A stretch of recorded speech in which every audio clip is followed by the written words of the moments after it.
Okay, thank you, thank you. All right, I usually start these presentations by asking how many veterans do we have here today? Okay, thank you for your service. How many Vietnam veterans? Welcome home, brother. Thank you. Okay. I'd like to talk to you today about a very special memorial that has had a significant impact on Americans. This presentation began, or I started to formulate it several years ago when I was asked to make a veterans presentation on Veterans Day in the city park in Birmingham. And I talked about something that I knew about and experienced, and that is how poorly veterans were treated when they returned from the Vietnam War, and the healing effect that the war has on veterans and others who visit, including myself. How many of you are familiar with the situation with Vietnam veterans when they were returning from the war? Okay. Yeah, this is a group that would remember it. I've given this to a few high school classes, and I really enjoyed educating them on that. So this motivated me to do some more research on the war, and the more I learned, the more I appreciated its fascinating history. So I'm going to tell you the story about the wall that heals, and as I move along, note the following. One, how much the much abused Vietnam veterans built the wall themselves.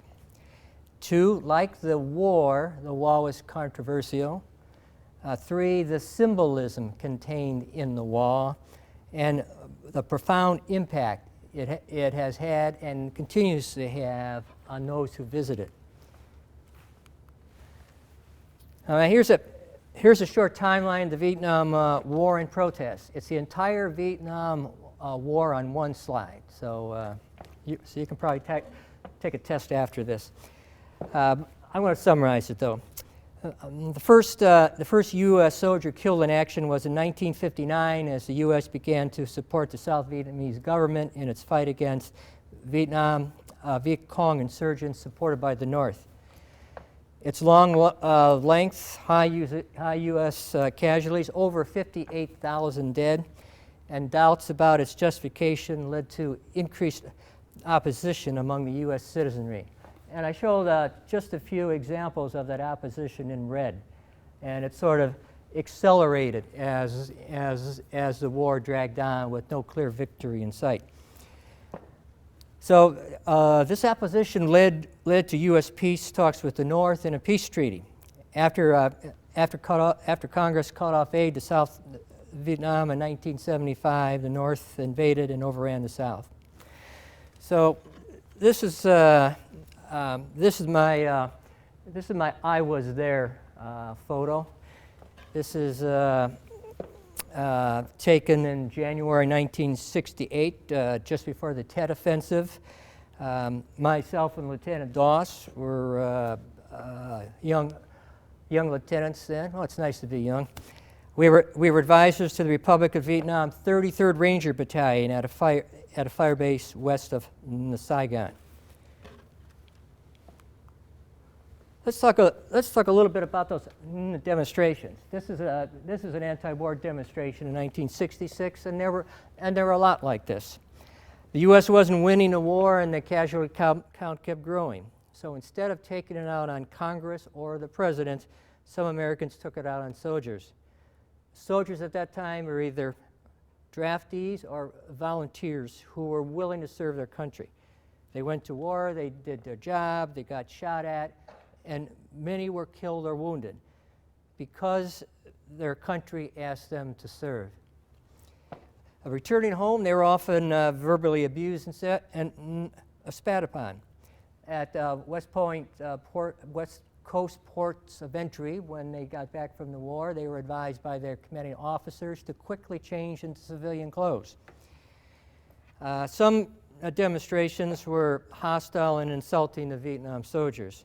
This anti-war demonstration down Fifth Avenue in New York City, note the Viet Cong flags there in the upper left-hand corner. For someone fighting for your country, there's nothing more insulting and damaging to morale than to see your fellow citizens flying the flag of the enemy.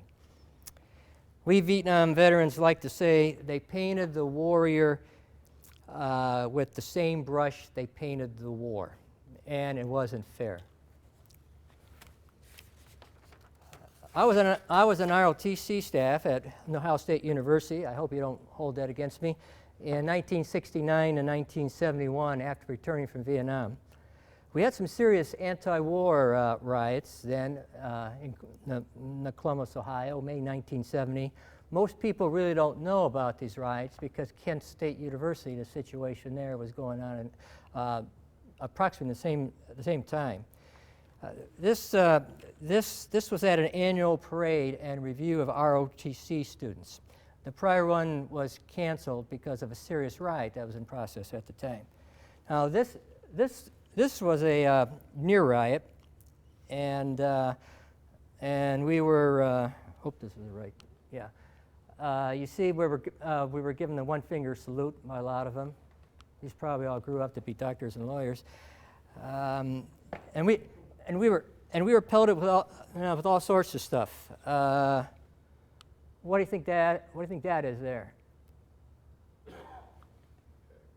It's an egg. It's an egg, and that's a very good friend of mine, Major Garvin, and he was pelted with eggs. He continued on with his duties of supervising the parade, but he did ask the university to pay for his cleaning, and they did it. So things were kind of bad back then. Now, this is a couple sort of iconic slides that show you the fall of Saigon, April 29th, 30th, 1975. The U.S. government abandoned the Republic of Vietnam despite prior assurances of the support, including a written letter of support to the President of South Vietnam by President Nixon. Of course, when President Nixon had to leave office because of Watergate, that the promise was forgotten, essentially. So, as I said on my prior slide, Congress cut off aid, and the North invaded despite the peace treaty. They just drove on south, and Saigon fell. This was another blow to those Vietnam veterans who so valiantly fought for their country. When I left Vietnam in 1969, I thought the war was won.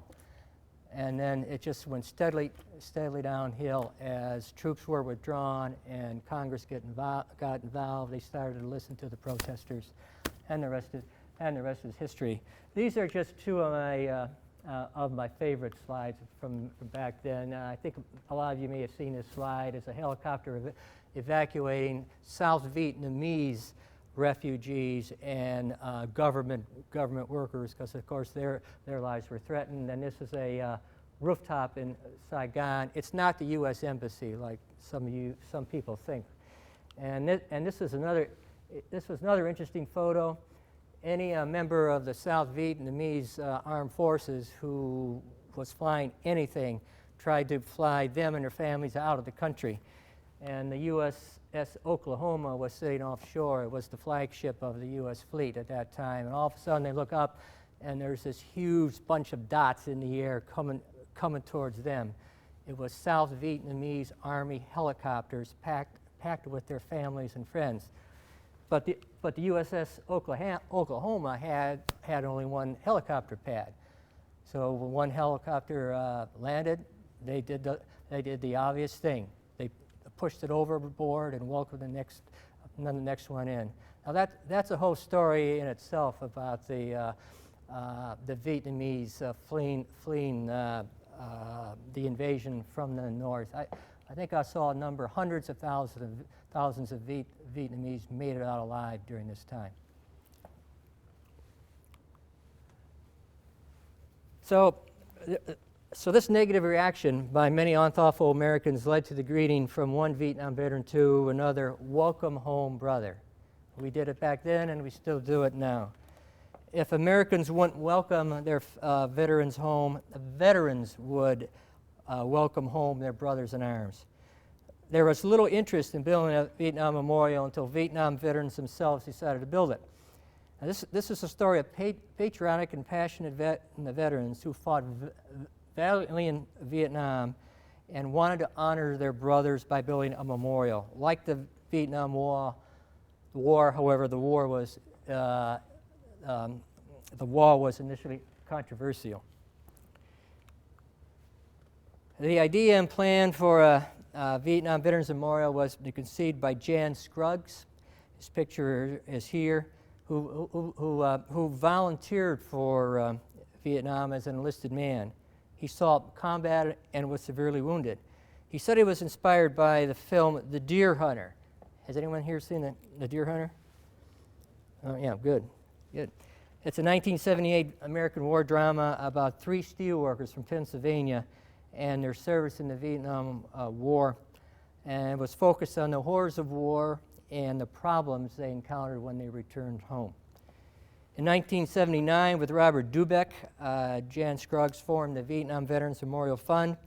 I'm going to call it the VVMF from here on, just to save time, as a nonprofit organization to establish the memorial to veterans of the Vietnam War, funded entirely from public contributions.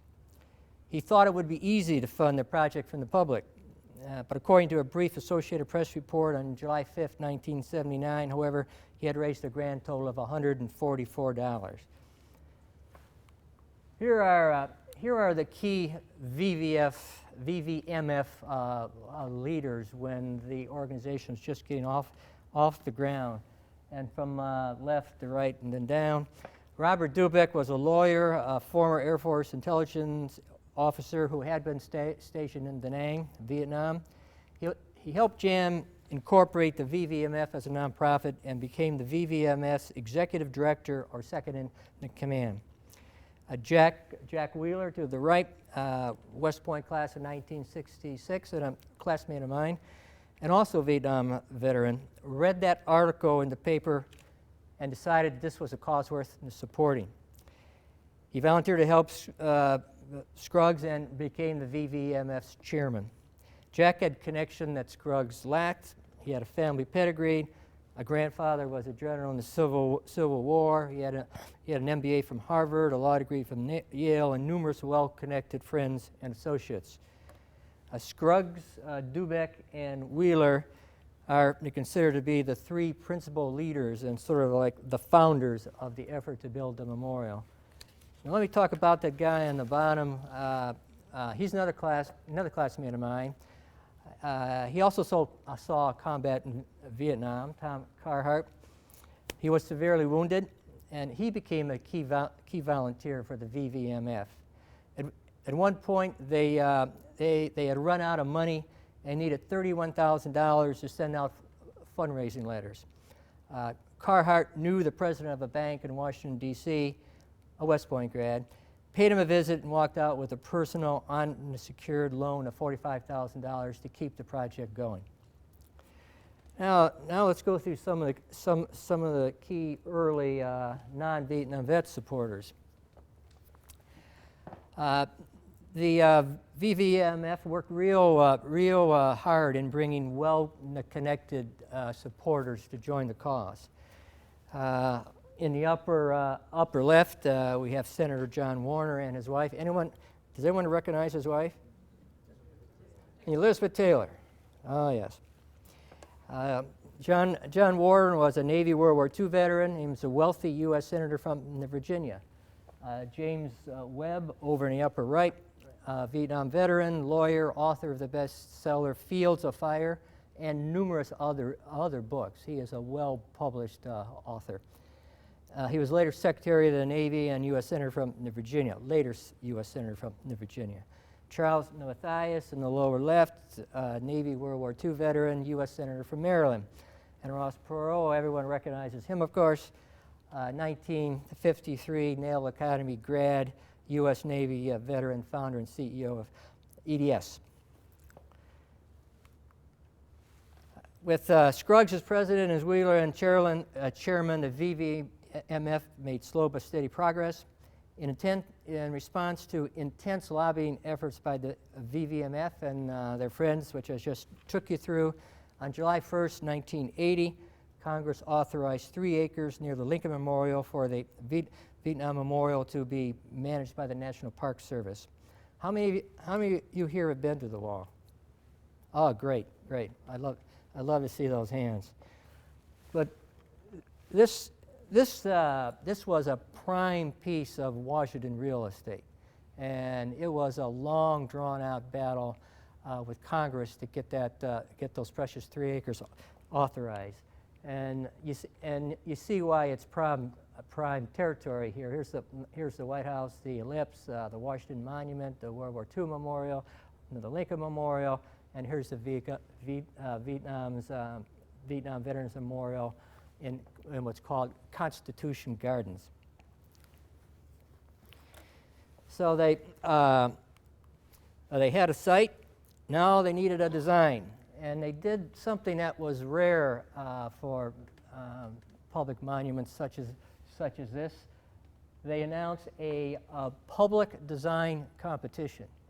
Any architect or would-be architect anywhere could apply for a small fee and send in their recommended design. The first prize was $20,000, which in those days was pretty good money. There were 4 criteria, one being reflective and contemplative in character, 2, harmonize with its surroundings, because if you think of Constitution Gardens, it's a pretty landscaped area.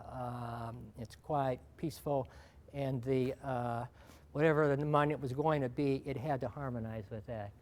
It must contain the names of those who had died in the war or who were still missing, MIAs, and it must make no political statement about the war. Back in 1980, there were still deep divisions in the country between those who had supported the war and those who had opposed the war, and the VVMF did not want to stir that up. They wanted to be neutral. In March 31st, 1981, there were 1,421 designs submitted, occupying 35,000 square feet in an Air Force hangar, judged by a jury of 8 prestigious architects and art experts. Each entry was identified by number only to preserve the anonymity of the authors.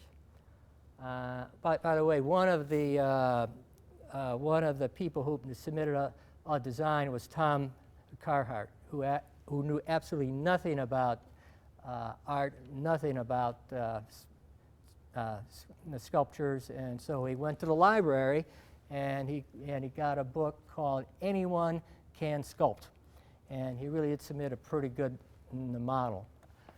He didn't win though. In May 1st, 1981, the jury unanimously selected a design by Maya Ying Lin, a 21-year-old Yale University architecture student from Athens, Ohio. There were 2 runners-up, very good, but the traditional. The judges were looking for a non-traditional design as it came out afterwards. The second runner-up was a sculpture of 3 combat soldiers, and we'll hear a little bit more about that later. Maya Lin's submission, it's really kind of difficult to understand without getting up close and talking about it and reading the words, which you can't read. In fact, I can't even read the words. I tried to blow it up, but I kind of figured it out.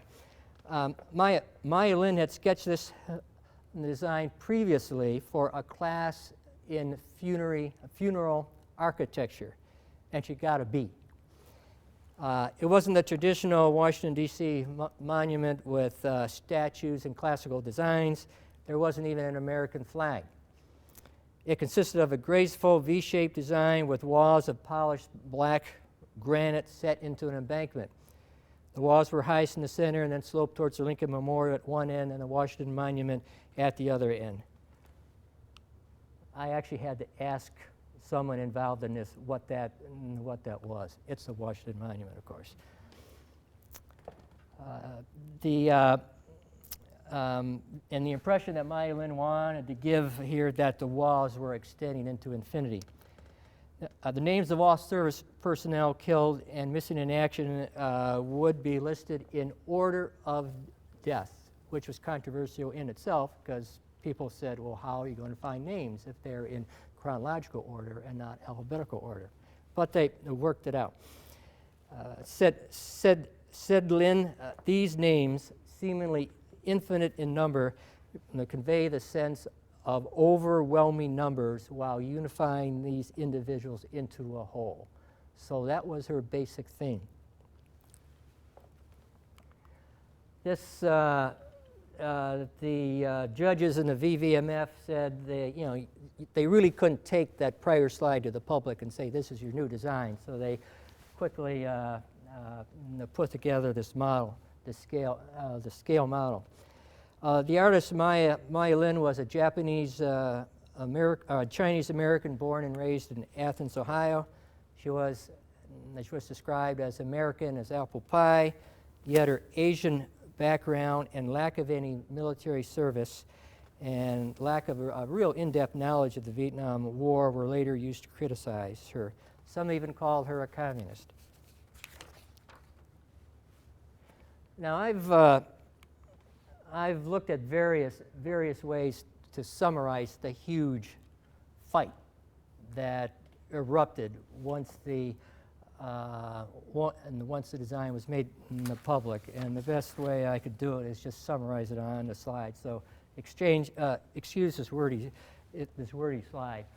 But when the sketch and the design was shown initially to the VVMF and then to the public, the reaction was mixed. Some praised it, like John Wheeler, people who knew something about art. Jan Scruggs said it looked like a bat, and when you go back to the prior slide or two, it really does look like a bat. Key VVMF veterans and supporters criticized it, including Hart. He was just incensed.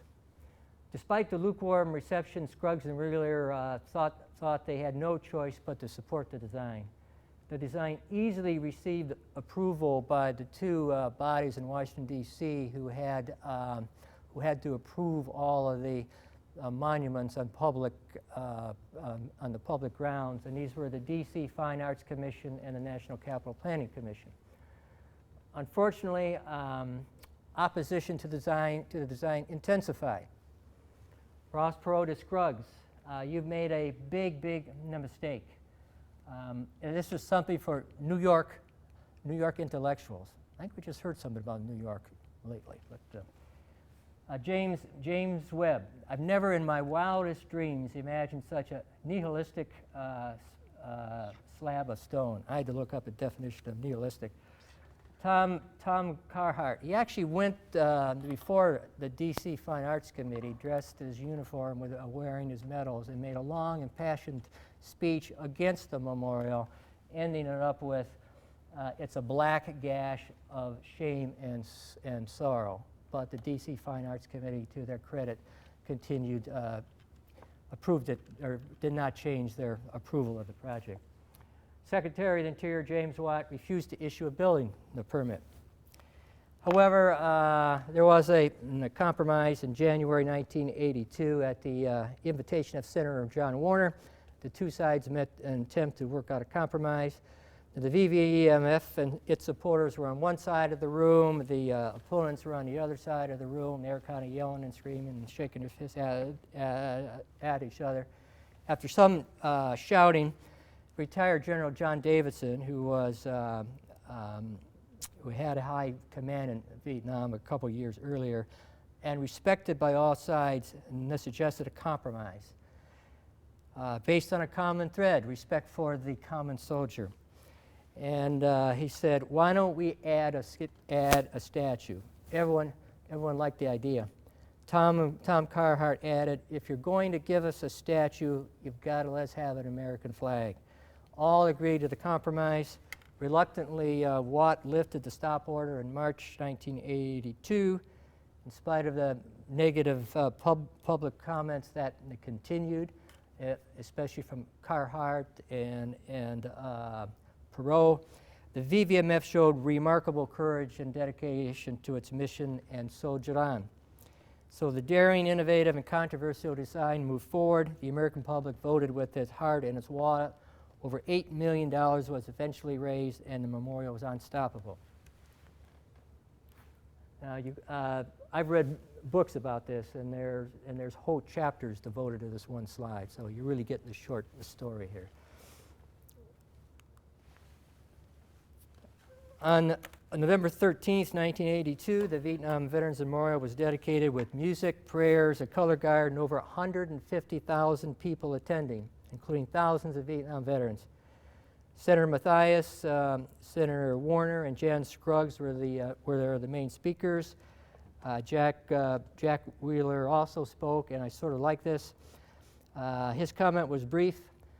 The memorial should serve as a major step in the process of healing the wounds of war. We ask for grace to face our past.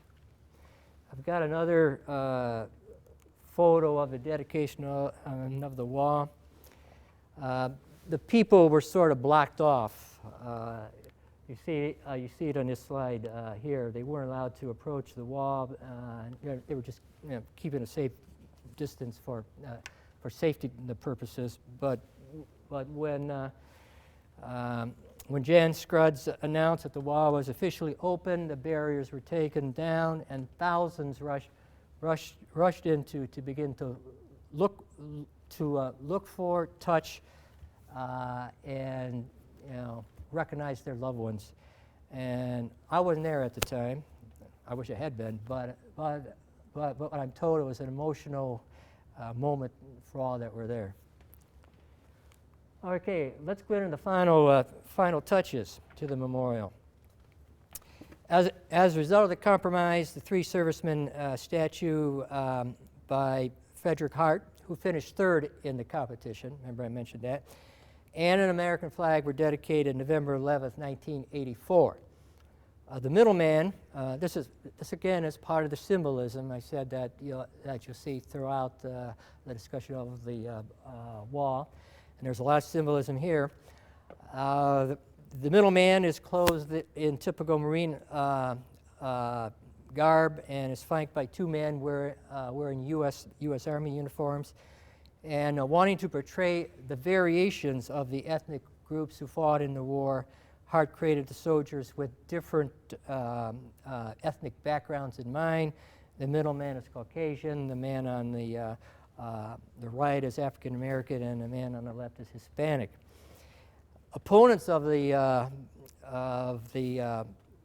design were extremely upset that the statue and the flagpole were situated so far from the wall, and this was insisted upon by the VVMF and art experts, and by Maya Lin herself, because they all wanted the wall to stand by itself and not be obscured. They wanted it to be the focus. They didn't want a statue. They didn't want an American flag right there. The opponents wanted to put it right in the apex, where they come together with the walls. So I think, though, the eventual location is extremely appropriate. Visitors can see a unity between the statue and the wall. Three soldiers seem to be coming out of the trees, looking at the wall as if searching for the names of their fallen comrades. And there's a solemn feel that matches that of the wall. When I go to the wall, and I've gone there many times now, my wife has relatives back east, I always go along the wall, of course, but I always come behind the soldiers and just take a look this way. And I really love it. On November 11th, 1993, another statue designed by Glenna Goodacre was dedicated to honor women Vietnam veterans. It met with a lot of opposition at first. Many didn't believe a women's memorial was necessary or appropriate. The effort was led by U.S. Army Vietnam nurse Diane Carlson Evans, who formed the Vietnam Women's Memorial Foundation. It took 7 years of testimony before numerous federal commissions, lobbying, fundraising, and the congressional legislation, but it was finally dedicated in 1993. It shows 3 women nurses, and you really have to walk around it to really appreciate this statue. One is cradling a soldier. One is looking up, and one is kneeling and appears to be praying. Now, Goodacre really didn't say what these 3 women were doing, but the Vietnam veterans decided to figure it out on their own, and they say it's really faith, hope, and charity. Here's faith, here's hope, and here's charity. In fact, if you go down to Vietnam Veterans Chapter 9 on Woodward, right before the new arena going up, you'll see a big color mural of this on the wall of the building on the outside. There was a memorial plaque added a couple years later, and this is to honor veterans who died after the war. The 58,000 names on the wall are those who died during the war. So they died after the war as a result of injuries suffered in the Vietnam, and this was dedicated November 10th, 2004. It's at the northeast corner of the plaza surrounding the 3 soldier statue. This is an aerial view that shows all the pieces now. Here's the American flag. Here's the 3 soldiers statue. The 3 women Vietnam veterans are over here and underneath the trees. And these are kiosks where visitors can look up the names of their loved ones. Now this information is in alphabetical order, and then you're given the location on the wall, so you can easily find your friend or relative or loved one. Okay, the facts about the wall. You really have to understand how the wall is laid out to really, I think, grasp the true meaning of the wall. Here are the 2 walls going east and one going west. The names start at 1959, right here at the top of the first panel, and the names go down, and then as you walk to the east, you have to start up at the top and then down, top, down, going out to May 25th, 1968, panel 1E to 70E. Then you have to come around to 70 West. This is the side of the Lincoln Memorial, and you do the same process working down to 1975. And by referencing that printed registry that's in the kiosk, you can go in alphabetical order and find the exact location on the wall by panel number and line number. And something about the materials and dimensions. 2 walls, each 246 feet, 9 inches long. Each wall 72 panels, 70 with names. 10.1 feet high in the center at the apex, 8 inches at each end. The stone is from Bangalore, India, fabricated in Bear, Vermont. Names etched in Memphis.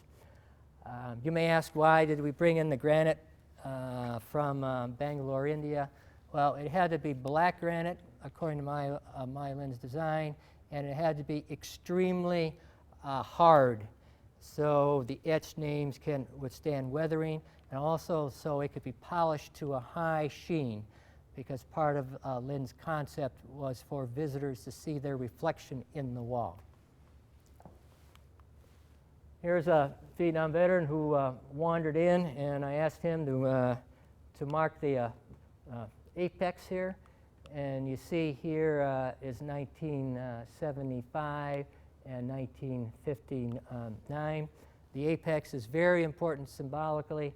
1975 and 1959 meet, and it's called a wound that is closed and healing.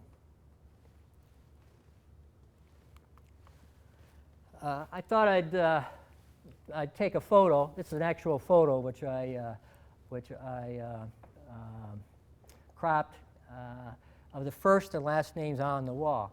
The first one is Major Dale Bui, and he was a member of an advisory team, and he was killed in 1959 July when a Viet Cong sapper group penetrated the base and started blowing the things up. And he's on panel 1E, line 1. Second Lieutenant Richard Vandergeer was an Air Force Second Lieutenant piloting a helicopter. Now this is something that even I didn't know until I started to read up on this. You notice that he was killed on May 15th, 1975, after the last American troops had been withdrawn and after the fall of Saigon. So you say, well, why is his name on the wall?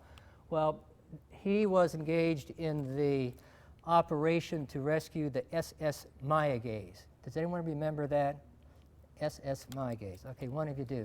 This was a U.S. merchant marine ship that was hijacked by the Cambodian Khmer Rouge. And the U.S. launched an attempt to rescue them, and it was extremely bloody. As it turned out, the crew wasn't there; they were somewhere else. But they got the ship, and the ship was later, and the crew was later released. But Lieutenant Vandergeer was killed. He's on panel W1, line 132. These are websites here at the bottom. The two main websites where you can click on them, and you can look for the name of someone who you know who was deceased in Vietnam and get all kinds of information on them.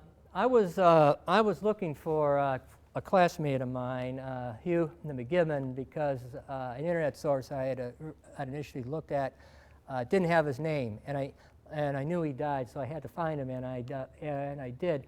But I used this to illustrate another important part of the wall and how to read it. And that is, if you are a known killed in action, you have a diamond after your name. If you're missing in action, like Joe Pringle here, there's a cross after your name. And if your remains are finally discovered, the cross is turned into a diamond. Little known fact. So this slide shows you a couple of things. First of all, it shows the view east towards the Washington Monument, and I've titled it "Reflections Bring Present and Past Together." When a visitor looks at the wall, his or her reflection can be seen simultaneously with the engraved names, which is meant to symbolically bring the past and present together. Again, symbology. The wall listed 58,191 names when completed in 1983. As of today, there are 58,307 names. The Department of Defense records just were continually updated. A lot of this information is on the handout I gave you. There are 736 names shown as missing in action, 1,256 originally at dedication, and the number of missing in action, of course, have come down as they have discovered remains. There are 8 women's names on the wall. They're all nurses. Amazing as it may seem, there are 33 names on the wall that are still alive. but they're not included in the total of 58,307. The mistakes happen even when you're, as they do with the Department of Defense.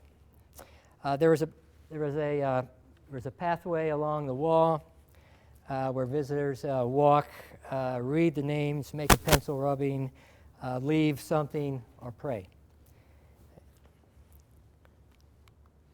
This is just a quick view west towards the Lincoln Memorial.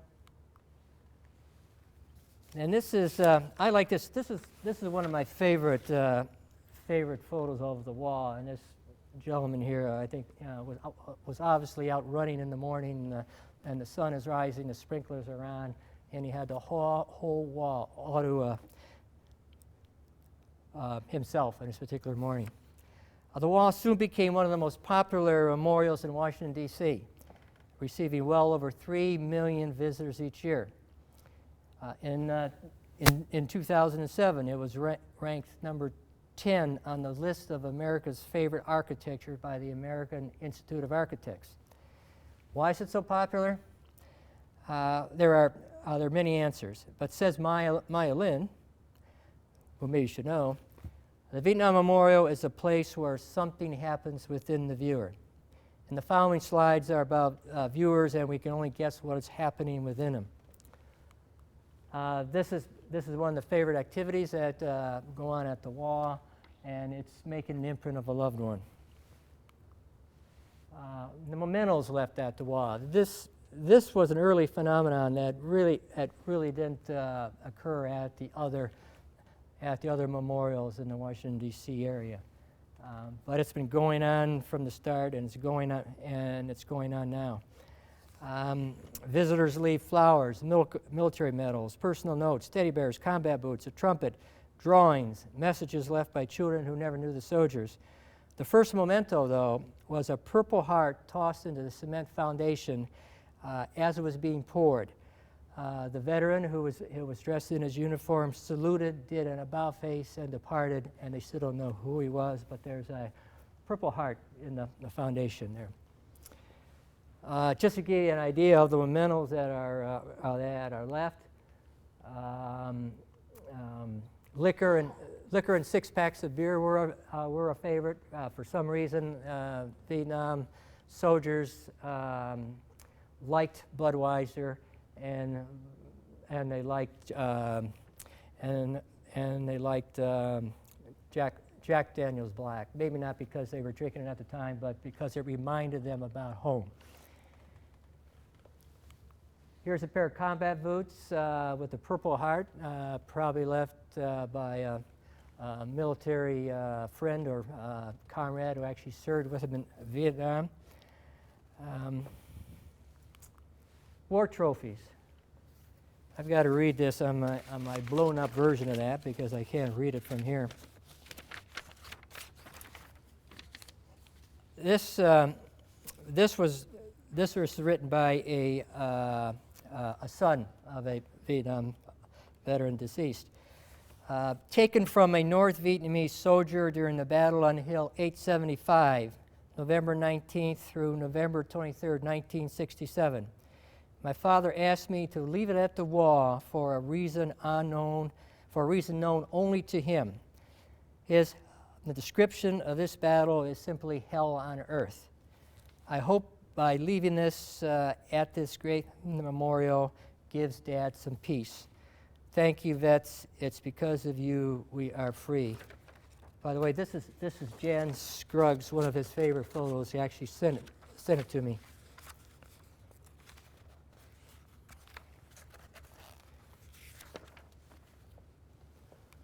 This is another one that I just recently picked up on my last trip. In fact, last year. I'll read it. Dear Grandpa, I would love to personally thank you for sacrificing your life for our country. Our country and our lives wouldn't be the way it is without the courage of you and your fellow troop members. He was in a cavalry unit. I wish I could have gotten to know you to learn all about you and your extraordinary life. Thank you so much for your incredible bravery, and I love you. Excuse me. Love, your granddaughter, Jessica.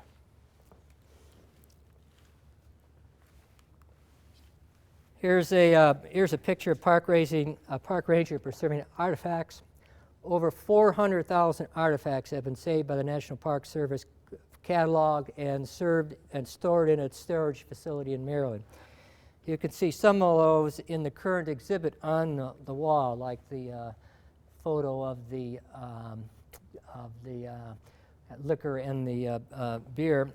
In the Price of Freedom, it's an exhibit at the Smithsonian's National Museum of American History. More of the artifacts will be displayed in a planned new visitor center at the wall, which I'm going to talk about. This is an interesting one. One morning in 1995, the curator of the artifact collection got an urgent call from a park ranger. Some fools have left a motorcycle at the wall. At first, the curator thought it was a joke. A group of Wisconsin veterans assembled a 1960s era chopper built piece by piece as a tribute to their fellow veterans. They didn't announce their arrival or ask them the permission. They didn't want to be told no. It just appeared during the 1995 Rolling Thunder event. The dog tames with the names of the 37 Wisconsin Vietnam missing in action personnel are hanging from the dog tags up here. Now, it received the same reverence, probably more so, that all other artifacts left at the wall received, although it's difficult to put it into a small plastic bag. The chopper is stored at the storage facility in Maryland, with Wisconsin veterans awarded visitation rights. It is expected that the chopper will have a place of honor at the planned education center at the wall, which is soon to be built. Okay, I thought I would just come forward to the present and tell you a little bit about some of the key figures I just talked about. Lynn went on to design numerous highly acclaimed structures, including the Civil Rights Memorial in Montgomery, Alabama. She is recognized as one of the most prominent architectural designers in the last 50 years. Her focus was always on what the structure meant to the people viewing it and what emotions the space would create and what it would symbolize to the user. And she was right on there because of the emotions that it brings out in the viewer. In 2009, Maya Lin was awarded the National Medal of Arts by President Obama. Jan Scruggs, here he is in 2007. He was president of the VVMF until retiring in June 2015, so he really stuck with it. He's done an amazing job. He is an attorney, motivational speaker, and author of several books dealing with the Vietnam War and the wall, including To Heal a Nation, which was made into a television film in 1988. The Vietnam Veterans Memorial Fund has continued to pursue its mission to preserve the legacy of the wall, promote healing, and educate about the impact of the Vietnam War. One of its key activities, which I hope some of you have seen, is the traveling wall that heals, a 1/2 scale replica of the wall that travels around the country. Anyone seen it here? Good? Yeah. I think I saw it in Dearborn. I think it was a year or two ago on the side of the Ford World Headquarters. Now, the VVMF they haven't sort of folded their tent because the war's built. They continue to do amazing work. And their present project is just amazing, and it is huge. At the urging of the VVMF in 2007, President Bush authorized the building of the Education Center at the wall. The Education Center, funded through VVMF raised donations, will be a special place where service to our nation is elevated and celebrated. The Education Center, down here, will show the pictures and tell the stories of those who made the ultimate sacrifice in Vietnam, provide a rich educational experience in the Vietnam War, show some of the hundreds of thousands of items left at the wall, and celebrate the values exhibited by America's service members in all wars. Target completion is 2019. The location is just across Henry Bacon Drive from the Vietnam Veterans Memorial, north of the Lincoln Memorial. The total cost is projected at $115 million, and they're about a third of the way there. In 2019, they hope it'll be dedicated. I got a couple more slides here. Many people don't know it, but there's a Vietnam War 50th anniversary commemoration underway. It was kicked off by President Obama in May 2012, and it will last until November 2025. And that's 13 years, and that's one definition of the length of the Vietnam War. This is the official seal and flag of the commemoration. In fact, the 50th anniversary was another thing that motivated me to put together this presentation. And in my own way, I'm working to increase the awareness of the 50th anniversary. By the way, for the commemoration, the war is assumed to have begun in 1962 with the commitment of significant troops to Vietnam began, and ending in 1975 with the fall of Saigon and the episode with the SS Mayaguez. Okay, I'm going to sum it all up, and this is another one of my favorite slides. In my view, the wall is an amazing and fitting tribute to Vietnam veterans. Vanity Fair magazine said it is still far and away the greatest memorial of modern times, the most beautiful, the most heart-wrenching, the most subtle, and the most powerful. And as described in the Smithsonian's Vietnam Wall exhibit, veterans seek out the names of their buddies and families and friends and look for the names of loved ones.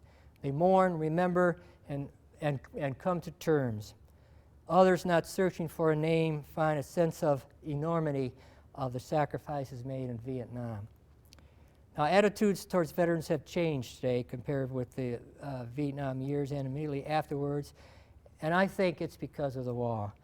And that because there was a feeling of guilt among Americans about how Vietnam veterans were treated.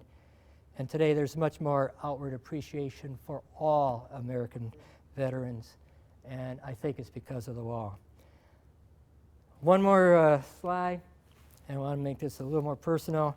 And as a veteran, I agree that the wall is a place of remembering and healing. And when I visit, the wall focuses my thinking on the great loss represented by the names of over 58,000 servicemen and women, including 38 of my West Point classmates. I always have to hold back the tears. And why, after all my visits to the wall, do I still get emotional? I think it's because I regret their loss. But more importantly, I'm proud of them as soldiers, and proud and thankful that America recognizes and honors them in such a meaningful way.